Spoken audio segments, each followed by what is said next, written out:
Hello everyone, it is Doom here once again watching some Heroes of the Storm because it takes zero effort and I'm not feeling like playing something with actual effort like Radical Red. Today we are playing as Zool the Necromancer from Diablo 2 with a team of Deckard, Kerrigan, Imperius, Gul'dan, against an opposing team of Lucio, Tychus, Zarya, Kael'thas, and Anubarak. And here I am doing some theory crafting because I don't actually know anything.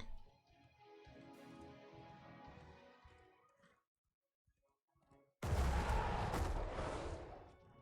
least it's better than having no idea.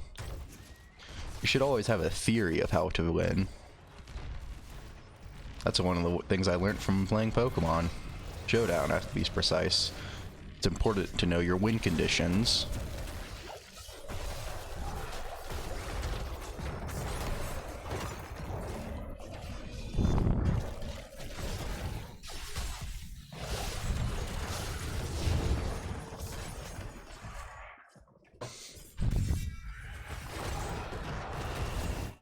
Zool's thing is that both his AoE is excellent, making him good at both wave clearing and team fights, though he's generally a generalist. It looks like our Imperius died. But, you know, Zool is basically a generalist with a slight slant of specialization into AoE, which generally makes him a good all-arounder that can never go bad. Another thing is that he is reasonably frail, but he also has that bone armor shielding that can give him a good bit of durability when he activates it on the right time.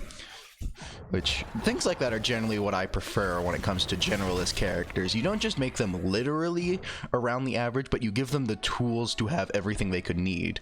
Again, Zool used to be much tankier, but he can be frail if he's focused fired and he doesn't have his shield, or if he uses his shield badly. That shield is a full 25% of his health, so it's pretty big. Of course, it also has a cooldown that's not too short. I think it's like 30 seconds, but I took a talent that made it an extra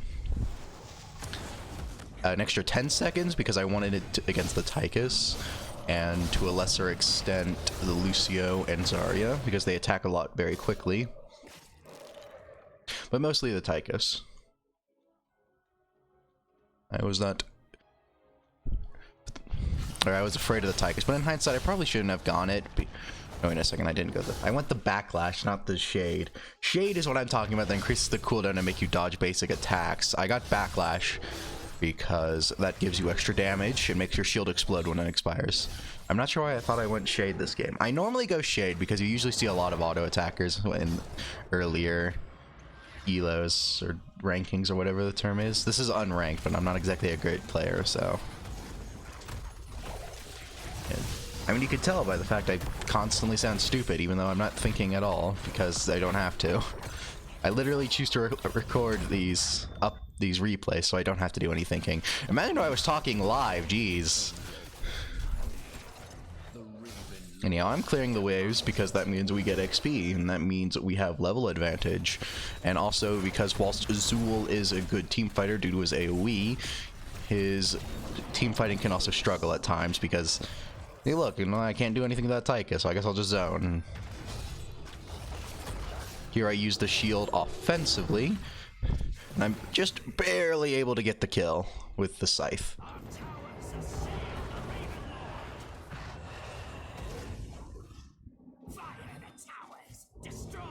Gul'dan is a very silly character. He's basically a mage that always stays at either very low health or always at full health, depending on how greedy the Gul'dan is.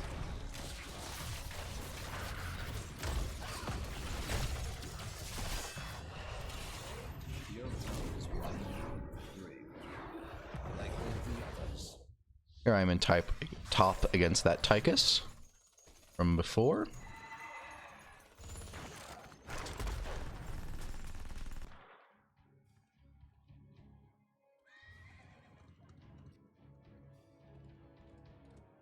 However, he rotates down to, well, it'll be a bit too late to kill the Kerrigan, and so he just kind of tosses a grenade at the Imperius. I'm like, oh hey, I guess I can clear this wave. Because again, Zul's wave clear is excellent.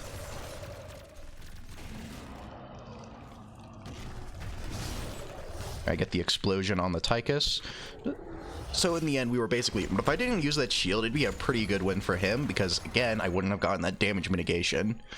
Because remember, damage to the shield that doesn't go to your health bar when it expires. It's just damage you didn't take. And that's what allows Zul to be reasonably durable for a melee character. Even though he's kind of in between an assassin and a bruiser. Most bruisers tend to have more HP than him, but he has that bone barrier, so. Well, actually, he's considered a bruiser, but that's due to the weirdness of the ranking. Originally, he was a specialist, which basically meant wave clear and AoE. And, well, what does a specialist do? He has a great wave clear and AoE. But I don't think they, like, buffed his HP or anything. I think they nerfed it, actually. Initially, he did have too much HP combined with the bone shield. Nothing about Zul is that I'm going the W build, and it's generally the one I prefer. Really? You can also go to Q build, but the Q build is a lot worse at clearing mercenary camps, and also it's generally less durable because you don't get Harvest Vitality, which gives you a ton of lifesteal. In truth, Q build was probably better since their only melee is a new Barak, but you generally want the melee build against a lot of melees. But I just wanted to have fun, man. This is unranked. And again, I much prefer the W build. I think it is much more fun. Here I use my ultimate, which I like to call the Rathma Inquisition. It's actually called Skeletal Mages, but I mean, it's a bunch of robed mages coming out of nowhere to attack you. I think Rathma Inquisition is a pretty good name. Now, I want to clear this wave. That's my goal. I don't care about the Kael'thas.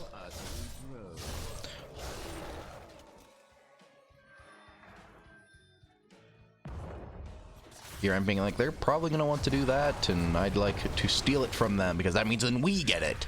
That means we get the XP and the mercenaries, but also the XP. The XP is what matters. Here I try to be sneaky and walk into this bush, but Kael'thas had me figured out. Oh no.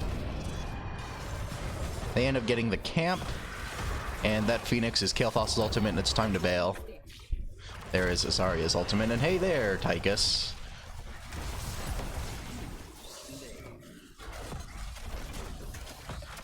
Yeah, we're not winning that. Deckard Cain tried to use his ultimate, Stay a While and Listen, to get everyone on their team to sleep, which would theoretically allow the Kerrigan to survive just fine.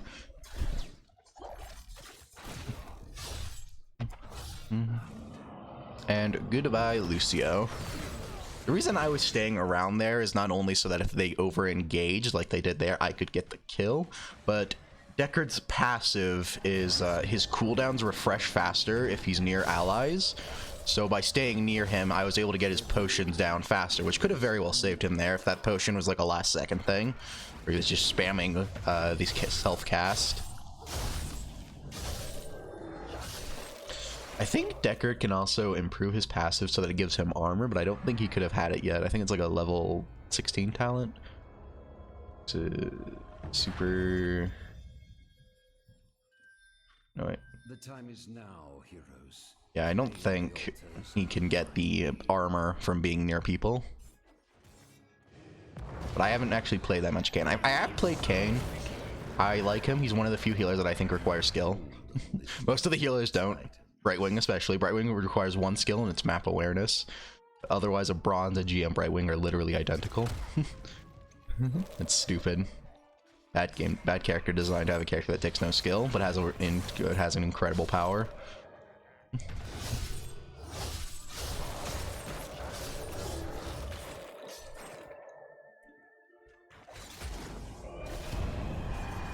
Here, Deckard encourages carefulness, but Gul'dan does not care for such things. There's two over there, which means, oh hey, we can kill this guy. And Kerrigan takes all the damage. And oh look, now we're the ones dying. Again, I try and stay in range so that that Kane can use his thingy, and I was like, oh, maybe I can do something if they get careless. Because they don't have that much damage. They have none of their damage dealers. And so I was like, oh, wait, I can do something. But in the end, I was not able to do something besides get 2 ultimates. Again, Zul's AoE makes him a good character in those outnumbered situations, since from Zul's point of view, as long as he has enough ways to not die, then 1 enemy is effectively 5 enemies, because again, all of your damage is AoE. Here we gank the not the Kel'Thuzad, the Kael'thas. Zul is also pretty great at ganking because his bone prison is pretty much unavoidable. He just literally needs to get in range and then, oh hey, you're getting rooted, you better get to safety. It's not an instant root, which makes it good, or balanced would be the term, because you can actually react to it. Especially since it's very short ranged. Here our Kerrigan wants to go completely crazy, because why not? I mean, when you have a healer, you may as well. And I join in this too, because I'm also in the mood to kill people. I am a necromancer. I need corpses. Give me the corpses. I need corpses. Corpses. None of them are dying. How can I necro dance? Necromance, whatever. Chop, chop. There you go. I got one. All right, I've got a corpse, guys. I'm out of here. My job here is done. Corpse get. Wait a second. I can get this guy. Oh, I guess not. Tried to be sneaky, but I decided to take a potion. I really should have gone down here to clear the wave, though. That's what I should have done. That would have been a better idea. But this is a decent idea, too, since we're all here, so we'll clear the camp super fast. Of course, it's a phone call. Alright, sorry about that, everyone. It seems like 1 interruption of video is mandatory, which is really goddamn annoying. Sorry about that. Where are we? Oh yes, taking the camp and getting crowd control to oblivion and destroyed by Kael'thas. That's what was happening. Let's just see, where am I? I'm over here, jeez, you can really tell I wasn't paying attention. Yes, Gul'dan and Tychus, or Gul'dan and Zul trying to kill Tychus. We get the Tychus. And yeah, we also got this, which means it's now ours. And I want to take this so we can get damage on this, so it can later become ours as well. This not only powers up the altars so that their core takes more damage. If we get all of them at once, then that means we get to fire at their core repeatedly, doing tons of damage eventually. It's only 1 damage per shot if you get all 6, but it's also like every 3 seconds, which is a lot of shots. And if you get any altars, that's a full 6 shots. That's just, you can destroy the enemy core very quickly if they don't oppose you.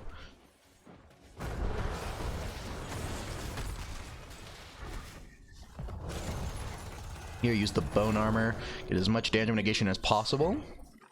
We're able to kill the enemy support while we defend this place.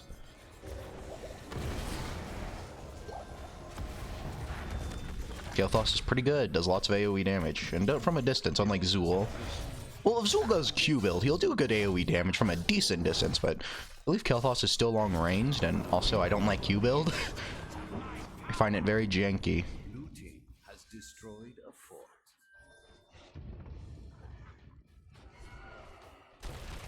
Has been stolen. The tower is mine.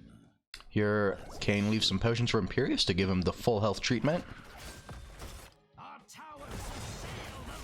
Also is really undervalued. It's just 4 shots to the core. It's not really that great. I'm not sure what Imperius is doing. However, I was actually in that bush the whole time. That's something I really should have. I'd like to show actually. I thought I was kind of clever doing it. And I got distracted at a very bad time.